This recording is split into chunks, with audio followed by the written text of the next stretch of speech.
TV Grácia apresenta as palavras inefáveis de Deus. O Evangelho da Graça nos lábios de Jesus Cristo, o homem. Abba, Pai. Da mesma maneira sempre, Sim, sempre. Ninguém pode se cansar disso. Você pode se cansar de qualquer coisa, menos disso.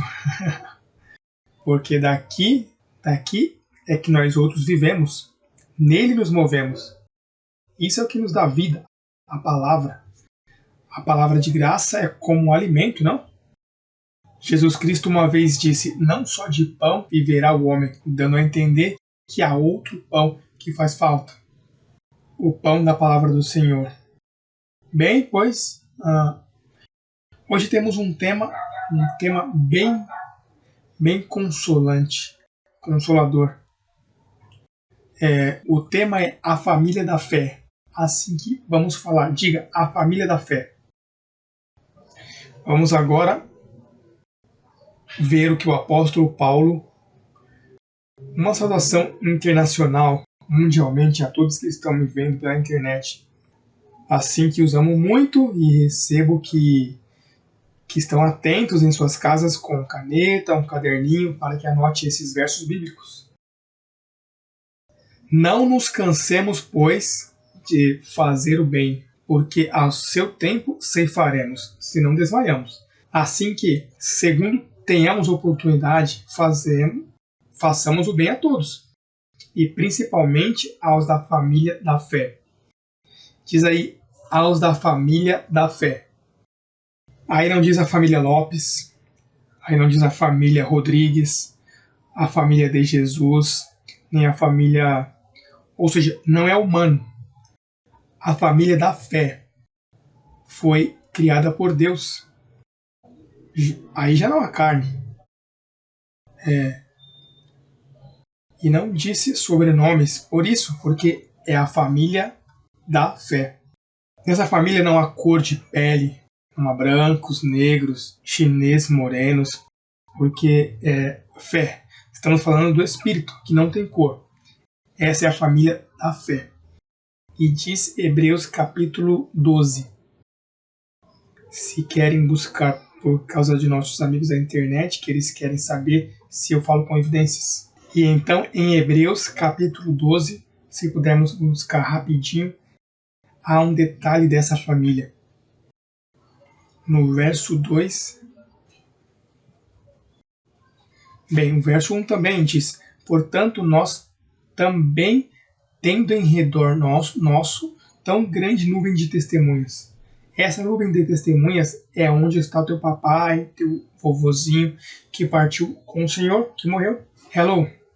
Eles chamam nuvem de testemunhas porque a família da fé que deixa o corpo já não necessita de fé. E então partiram e estão na nuvem de testemunhas. Testemunhas quer dizer que eles estão vendo a função aqui na terra dos seres humanos. É encorajador isso. Tendo em redor nosso, e parece que não estão muito longe. Não estão muito longe, porque isso é um mundo espiritual que, por causa do olho físico, que tem um desenvolvimento tão pobre, não. Assim é onde estão os véus. E nós não havemos, nós estamos sentados juntamente com Cristo em lugares celestiais. E parece que a nuvem de testemunhas está aí também pertinho. Ou seja, parece que não é acima, é ao lado, ao redor, ao nosso redor. E então diz aqui, portanto, nós também temos em nosso redor tão grande nuvem de testemunhas. É uma nuvem bem grande, porque são milhões de milhões. Diz, deixando todo o peso e do pecado que nos assedia, e corramos com paciência a carreira que teremos pela frente, colocando os olhos em Jesus, o autor e consumador da fé. Um dia ele vai consumar a fé, porque já não fará falta. Quando esse corrupto se vestir de incorrupção, para que necessitamos de fé, se a fé é Então, ele é o autor da fé e por isso nos chama a família da fé. Veja que não diz a família da lei, porque aquilo era carne, nada mais. Aqui diz a família da fé, porque a família da fé é um povo muito especial. É uma congregação de milhares de pessoas. Olha o que diz aí mesmo no capítulo 12. Diz... olha a quantidade que são. Verso 22 do capítulo 12 de Hebreus. Olha como são muitos. Diz, senão que haveis chegado ao monte de Sião, a cidade. Diga, a cidade do Deus vivo, Jerusalém a celestial, não a que está na Ásia, a companhia de muitos milhares de anjos. Olha, são milhares de anjos. Essa nuvem de testemunhas são milhares de anjos que olham a conduta humana. E por isso esse mundo não se acabou. Por isso esse mundo ainda existe. Porque a proteção, o rogo deles, ainda ao ver o que sofre um ser humano, diz a congregação dos primogênitos, que estão inscritos nos céus. A Deus, o juiz de todos, aos espíritos dos justos, feitos perfeitos. A Jesus, o mediador do novo pacto, e ao sangue aspergido, que fala melhor que é o de Abel. Assim que isto é uma cidade espiritual, que Paulo chama a família da fé. E Deus foi o autor e o que criou essa fé para poder desfrutarmos dela. Agora, veja o que diz, vamos ver, no capítulo 4 de Filipenses. Voltemos vários livrinhos. No capítulo 4. No verso 3 diz, assim mesmo rogo também a ti, companheiro fiel, que ajude a estes que combateram juntamente comigo no Evangelho, também com Clemente e os demais colaboradores, cujos nomes vão ser escritos no livro da vida. Que diz? Cujos nomes estão onde? Escritos. Quer dizer que essa família da fé tem nome? O único que te puseram um nome ao participar de carne, mas esses nomes estão escritos no livro da vida. Estão escritos antes de tu nascer, porque o teu espírito tem nome. Se nós, os seres humanos, quando temos um filho e colocamos nome, tu não deixas assim sem nome. Quem é esse? Não, esse se chama sem nome. Ainda se chamando sem nome, lhe puseste um nome. O seu nome é sem nome. Pois Deus, tudo o que faz aqui na terra é como uma sombra do que fez no céu. Pois Deus criou espíritos e os criou à sua imagem e lhes colocou o nome e os colocou escritos no livro da vida. E logo, milhares e milhares, milhões, ele pegou e os enviou à terra. E ele planejou. Primeiro lhes deu lei, por milhões de anos lhe deu lei. Mas isso não fazia família, porque a lei não é amor, na lei é olho por olho, dente por dente, e ninguém podia cumpri-la. Assim que a lei produzia ira, não produzia família. Mas então, quando veio Jesus e criou o Criador da fé, então ele chamou a família da fé. E então descobrimos que nós somos anjos. Eu dizia a uma senhora no Equador, em Costa Rica, quando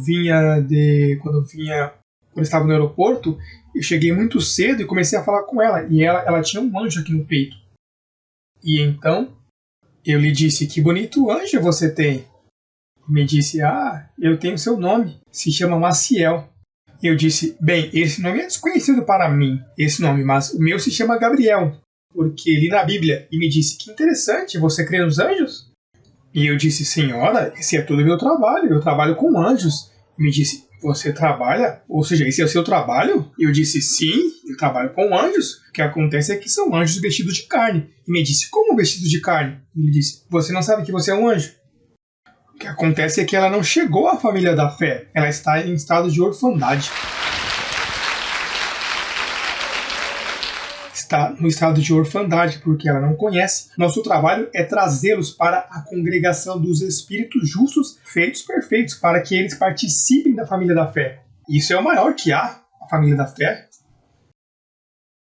Bem, veja, para a informação da nossa abençoada família, que ainda não tem chegado a tocar as portas, não tem reconciliado porque já estão perdoados. Ainda os que não chegaram à família da fé mundialmente, o ministério crescendo em graça, eles já têm reservas nas mesas, a comida para eles, a cama. Bem, papai o está esperando, são meus filhos, imagina? A mim fizeram pai dessa família, ou seja, o pai necessita de um pai físico aqui e me fez pai.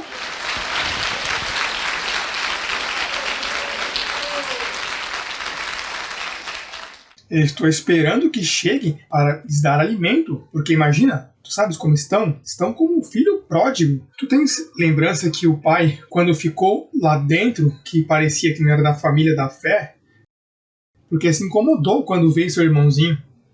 E então veio, lhe tinha comida, anéis, vestimenta, e o pai só não estava esperando, senão que olhava o caminho sempre assim, olha, quando chegará? E passavam os meses, e ele por lá comendo alfarroba, sofrendo. E o pai, quando vinha assim no caminho, qualquer pessoa que vinha, saberá Deus é ele, e ficava assim horas e horas, que pena que ainda não tinha chegado, pois eu estou assim, esperando que venham os que estão em orfandade. Ah, estão em orfandade, fazendo coisinhas ruins e outras religiosamente em sinagogas. No jardim de infância estão, porque sim, porque se estão em lei, olha, a família da fé tem que estar na fé, em fé e para a fé, porque se estão em lei, diz Gálatas 5:4, diz, os que pela lei os justificais, da graça haveis caído, se desligaram de Cristo. Então, se estão desligados de Cristo, pois estão em estado de orfandade. Todo o sistema protestante, por todas as partes do mundo, são a família, mas não encontraram seu pai. Estão em um estado de orfandade, porque até que você não encontre essa informação que nós estamos falando aqui, você está órfão. Você não crê? Bem, como você se sentia? Você que estava 15, 20 anos numa igreja. Tu estava órfão porque tu não sabia. Número 1, tu não sabias que era um espírito vestido de carne. Olha aí, vamos a Hebreus 2:14, que são os versos desconhecidos. Desconhecidos para os que estão em estado de orfandade. Nós já sabemos, mas temos que lê-lo aqui, olha o que diz aqui. A esses que lhe puseram nome antes da fundação do mundo, olha o que diz o verso 14. Diz, assim que, porquanto os filhos participaram de carne e quê? Então, antes de participar de carne e sangue, eram filhos. Mas não tinham carne e sangue. O que acontece é que a todos os anjos que Deus envia, ele lhes chama filhos, porque ao participar de carne, sim, agora mesmo um anjo que nunca participou de carne sempre ficou anjo, mas um anjo que é enviado ao ventre de uma mulher, então a esse anjo tem que lhe chamar filho. Muda de posição. Como tu eras filho, casaste, fostes pai, tivesses filhos e mudasse para avô, viste? E temos um monte de posição, mas é o mesmo, um anjo que participa de carne. Já não se chama anjo, se chama filho. Hello? Olha, e tu sabes que esses anjos são enviados? E é interessante como Deus os envia. Uma senhora me perguntava, mas não, eu nasci em 1952, aí que está meu começo. Aí Deus me formou completinha, e ele disse, não, aí Deus formou sua carne. Seu espírito foi formado há milhares de anos. Diz, mas como eu cheguei à minha mamãe? Diz, senhora, pois vamos buscar Isaías 44, verdade? Porque tudo tem uma origem. Vamos ao Velho Pacto, onde nos dão... onde Isaías, o profeta predileto de Paulo, por isso Paulo o mencionava tanto no Evangelho. No verso capítulo 46. Olha de onde vem e como chegamos. Diga, a família da fé. Uma vez Isaías teve que falar assim, no verso 3, olha. Ouve-me, ó casa de Jacó, e todo o resto da casa de Israel. Aí estamos todos, sim. Diz, os que sois trazidos por mim desde o ventre. Os que sois trazidos por quem? Por Deus? E como Deus os traz? Pelo ventre. Os coloca em um ventre. Esse Deus tem umas equações aí que eu não entendo. Ele pega, coloca uma mulher com um homem, se conhecem, tem relações, e então de momento se forma começo, o embrião, verdade? E então aí vem um anjo muito especial e envia um espírito, o traz. Da mesma forma fez com Adão. O que fez com Adão? Pois soprou, formou um boneco, porque não havia mulher para formá-la, nem homem, pois ele tinha que formar a um boneco. Ele, pessoalmente, pegou o pó da terra, formou um boneco e disse: como coloca o espírito aí? Que melhor que soprando? Disse: fôlego de vida. E de momento o homem se levantou. Mas agora não, agora temos homens e mulheres, Deus já não tem que estar soprando. Os sopros se acabaram.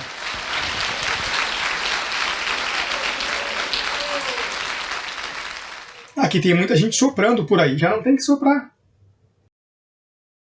Então, olha o que diz aí, olha o que diz. Ouve-me, ó casa de Jacó, e todo o resto da casa de Israel, os que sois trazidos pelo homem?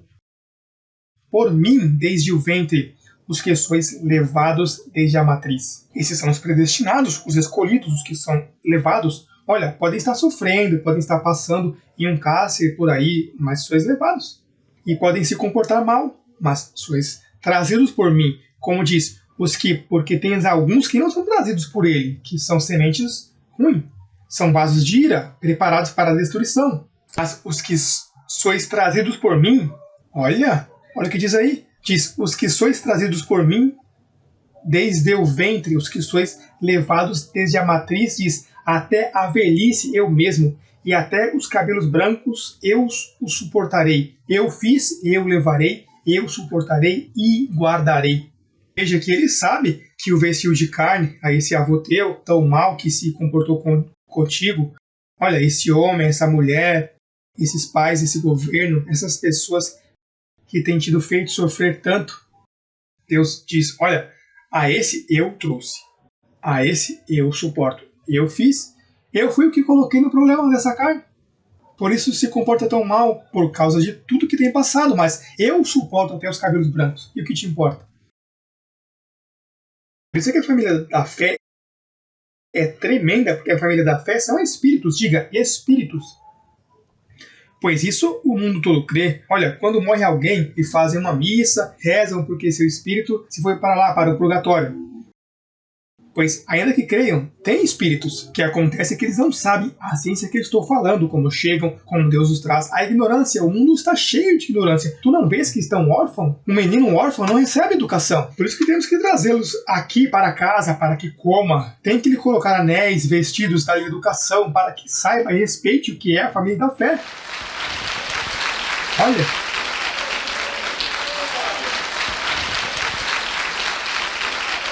Assim que o que te acontecer é algo maravilhoso.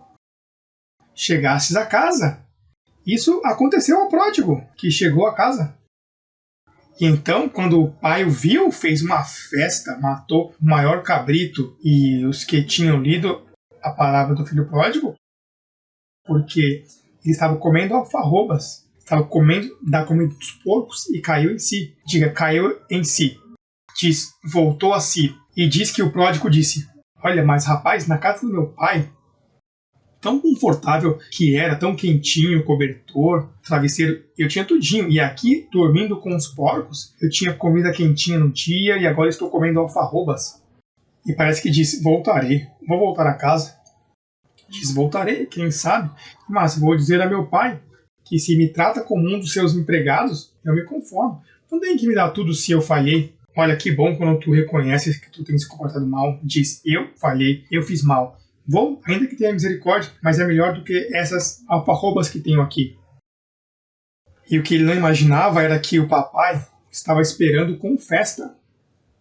Porque os papais são assim, digo, os pais, os verdadeiros pais, não? O pai que ama. Pois então, estava esperando com uma festa. E então o problema foi o bandidinho que ficou dentro da casa. O irmão em seguida se incomodou, disse, olha, o que acontece? Mas começou a falar com as pessoas lá fora, não diante do papai. Primeiro começou a murmurar na casa. E disse, rapaz, tu sabes, eu tantos anos que eu vivo aqui, não faço nada mal, sempre estou aqui, e meu papai nunca matou um cabrito para eu me alegrar com os meus amigos? E então o que aconteceu? Que quando chega o bandidinho, todo fedendo, e rapaz, imagina como viria se dormia com os porcos? O que trazia era, imagina, assim que tiveram que lavá-lo com uma mangueira, verdade, antes de entrar. Mas veja o problema. O problema é que a ele receberam com bombas e pratos. E ele que estava lá dentro se incomodou, tinha rancor. Então, sabe o que ele disse? Disse, e por que tu não, finalmente, chegou ao papai e disse, por que tu não matou um cabrito para mim? E esse homem que tem desperdiçado todos os bens da herança, tudo que tu lhe deste, e eu que estou aqui sem fazer nada, tu não me dá nada para meus amigos? Então o papai lhe disse, olha, mas a verdade é que tu não tens comunhão comigo. A verdade é que tu não estás sabendo de minha atitude como eu sou, porque eu não tinha que te dar nada, tu pegava e matava e fazia festa.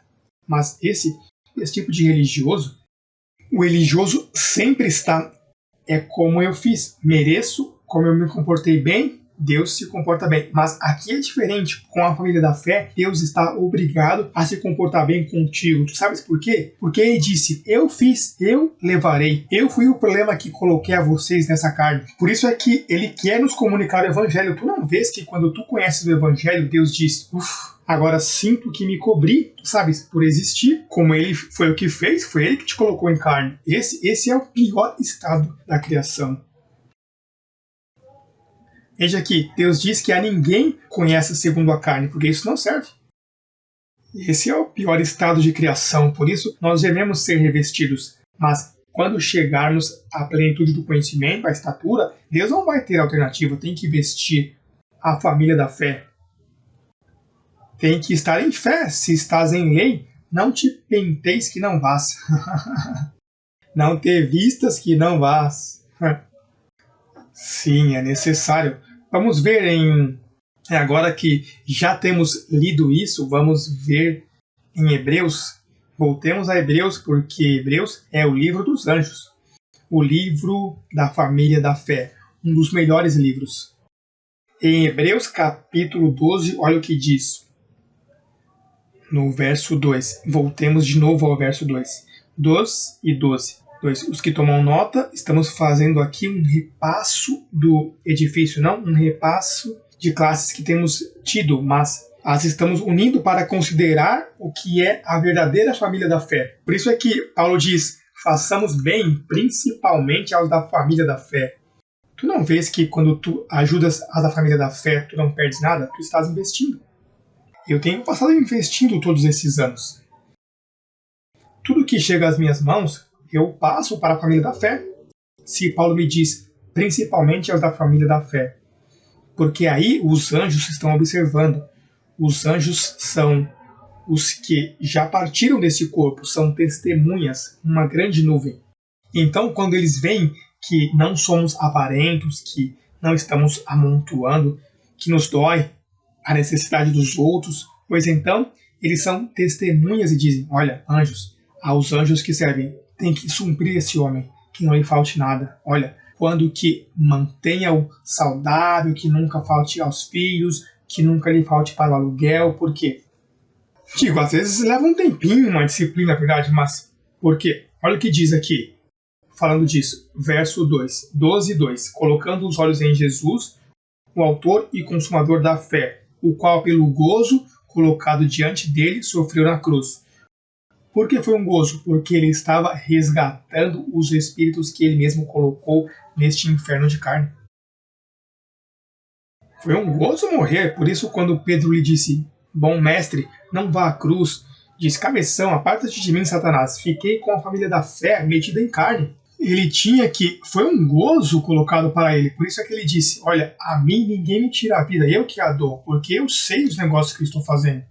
Estou fazendo o melhor negócio do mundo, estou resgatando meus espíritos.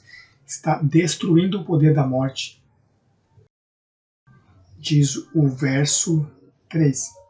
Considerai-vos aquele que sofreu tal contradição de pecadores contra si mesmo, para que vosso ânimo não se canse até desmaiar. Porque ainda que não haveis resistido até o sangue, combatendo contra o pecado, e já haveis esquecido a exortação que como a filho se dirige, dizendo: Filho meu, não menosprezes a disciplina do Senhor, não desmaies quando és repreendido por ele, porque o Senhor, ao que ama, disciplina e açoita a todo o que recebe por filho. Se suportais a disciplina, Deus os trata como filhos, porque que filho é aquele a quem o pai não disciplina? Mas se os deixas em disciplina, do qual todos têm sido participantes, então sois bastardo e não filhos. Por isso é que tu estás nessa disciplina, porque tu és bastardo, tu és um filho de Deus. Os que não recebem, olha, o que não recebe as instruções deste evangelho que eu e tu pregas, é bastardo. Digo, por um tempinho alguns deixa, e os deixa, passa 1 ano, 2, 3, mas olha, quando já tem ouvido e segue rejeitando, é que não são filhos. Porque tu precisas dessas instruções que eu estou te falando. Tu precisas delas. Porque esta é a disciplina. A disciplina não é que vai te bater. A disciplina é te orientar a dizer quem tu és. Como um pai disciplina os filhos? Com um pau na mão? Não. Primeiro ele diz: olha, meu amorzinho, eu tenho umas metas para ti, eu quero isso, vou te ajudar nisso. Então o filho começa a ver as metas. E então essa é a disciplina.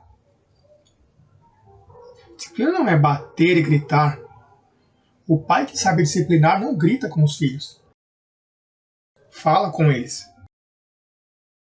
Quando eu fui educado com essa palavra de graça, eu nunca dei a meus filhos, nunca. Nem gritando também. Sempre disciplinando, ou seja, ensinando. Porque o pai que grita é porque duvida de sua autoridade. Quando você grita: olha, bandido, tu te disse 1000 vezes, então a criança diz: esqueça que eu não vou te obedecer nisso. E volta e te revela. Mas se você diz: vem aqui, e fala com calma: está me ouvindo? Sim. Está me ouvindo? Sim. Olha, isso é assim, assim, assim. Uma vez mais e eu não aguento. Vou te tirar o televisor por 2 semanas. E não vai mais para o cinema no sábado. Não batas, discipline. Corrige. E isso, olha, isso funciona. Rapaz, 1 semana sem televisão? Hello? E perder dia e sábado para ver um filme? Que vou ver com meus amigos? Rapaz. Então, em vez de bater, discipline. Como faz Deus contigo? Deus te priva de coisas. Tu não sabes? Rapaz. Deus te priva de muitas coisinhas. Diz: esta ovelhinha está muito brigona. Vamos a te disciplina. E de momento, tu podendo ser prosperado 6 meses antes disso, né? Que siga aí o rapazinho que está por lá, o jovem que tu disciplina. Se tu tem gritado, lhe dado golpes, tem xingado de quantos nomes há, pois não culpes. Se tu tem tratado bem e o rapaz segue piorando, pois então Deus tem forma de se tratar com ele. A única coisa que Deus faz é com amor. Porque o vínculo perfeito é o amor. Não é com ódio.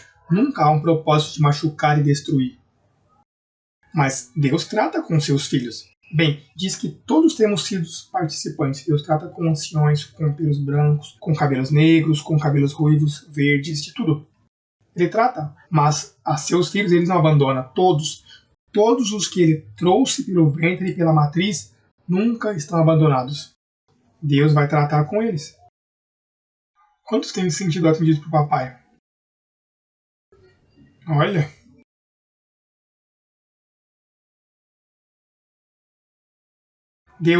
Eu nunca penso que Deus nunca me deixou. Eu sempre tenho visto. O que acontece é que tem que entender o Espírito. Então o idioma de Deus está escrito em 14 livros. Então se tu aprendes o idioma, 14 livrinhos, com um romance demora mais. Olha, eu vejo as pessoas no aviões com uma classe de romances assim bem grandes. E eu não entendo como essas pessoas, e às vezes tem um marcador, marcam, mas já leva a metade, quase 3/4 partes desse livro. E eu não posso ler, eu nunca li um romance. E o Evangelho eu tenho demorado para ler, porque antes eu lia um capítulo e quando eu lia o outro, esquecia do primeiro, porque não tinha concentração.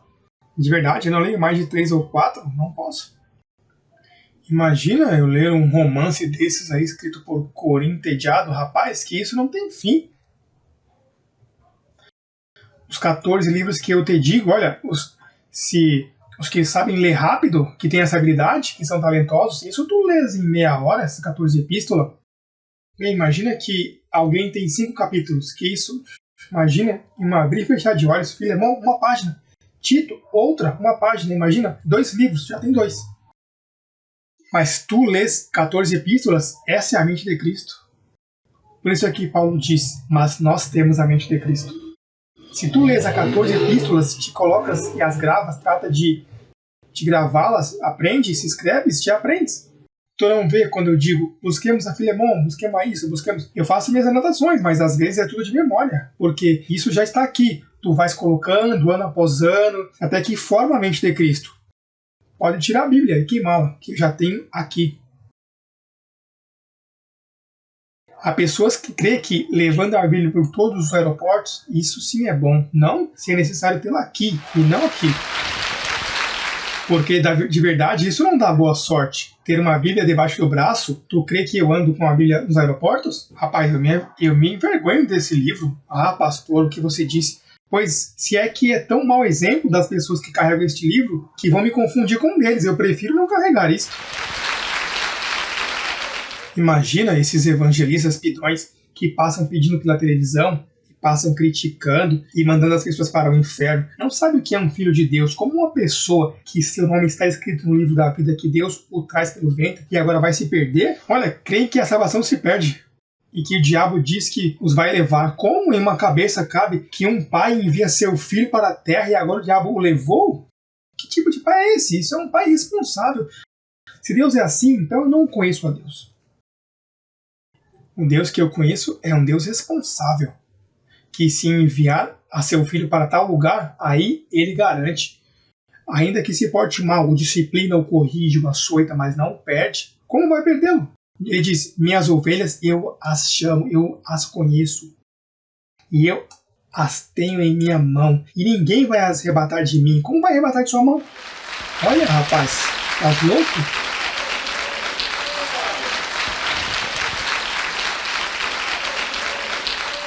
Olha, por isso é que eu te digo que todo esse sistema corrupto protestante que sempre estão falando do diabo e que vai te perder no inferno, tu crês que eu creio nisso? Tu crês que esses são verdadeiros mestres? Esses são lobos vestidos de ovelhas que o que fazem é tosquiar as ovelhas em vez de pentear a lã, que a tem cheia de tantas coisas no mundo, em vez de trazê-las aqui ao salão de beleza. Esse é o salão de beleza aqui, onde, olha, acolhemos.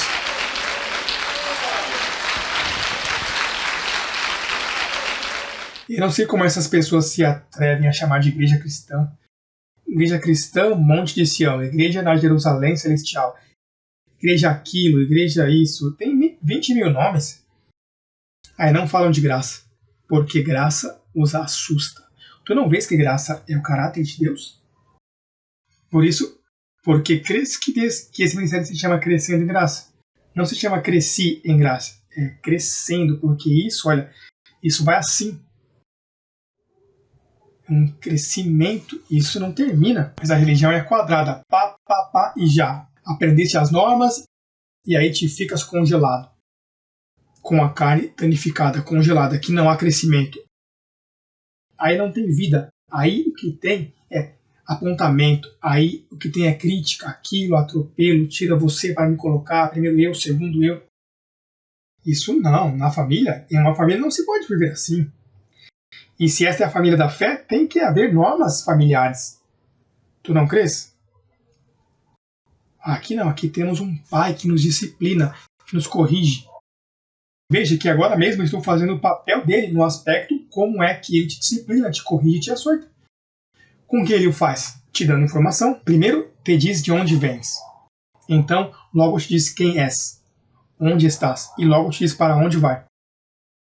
Bem, se Jacó os viu em um sonho, em uma escada, disse que viu anjos que desciam e subiam, tudo que vem do céu retorna para o céu.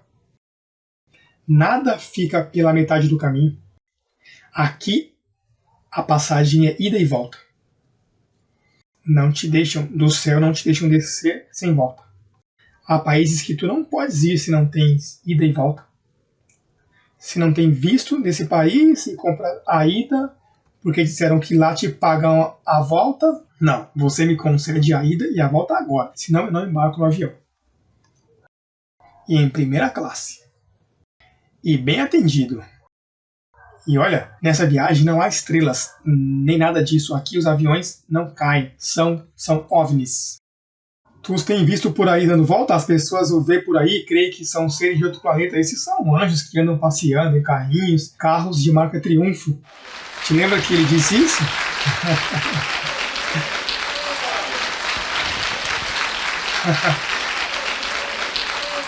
Paulo diz que ele sempre nos leva em triunfo, pois, olha, essa é a marca desses carros, porque... Rapaz...